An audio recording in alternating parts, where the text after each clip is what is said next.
And finally, for today's episode, let's turn to David Trim for a look at Adventist history. This week, two special missionaries who dedicated their lives to the Adventist Church pass away. Welcome to This Week in Adventist History.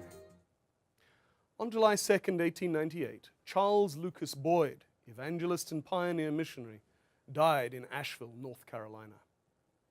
A highly successful evangelist, his obituary in the review noted that Boyd, a native of Vermont, was popular with members across the central, western, and southern states of the United States. He did pioneering church planting work in the Midwest and Pacific Northwest in particular. In 1880, he married Maud Sisley, and the couple worked in Nebraska and Oregon, in both of which Charles was president, until 1887, when Charles and Maud were among the first party of Seventh-day Adventist missionaries sent to Africa.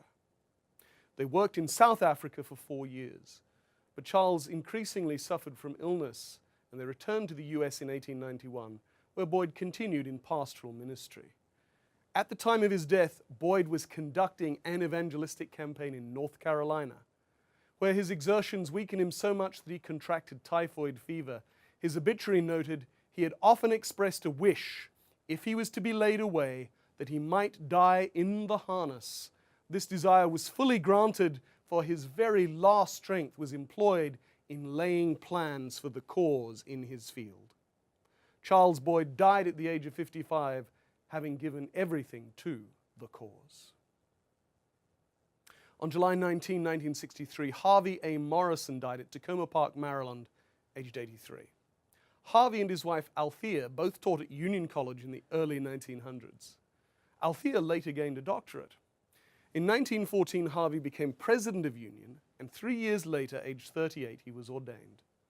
From 1922 to 1927, and again during 1935 and 36, Morrison was president of Washington Missionary College, now Washington Adventist University. At the 1936 General Conference session, he was elected to lead the Department of Education of the General Conference. In 1946, at the age of 67, he was appointed general manager of the Review and Herald Publishing Association and served in this capacity until 1958, when he finally retired at the age of 79. That was This Week in Adventist History.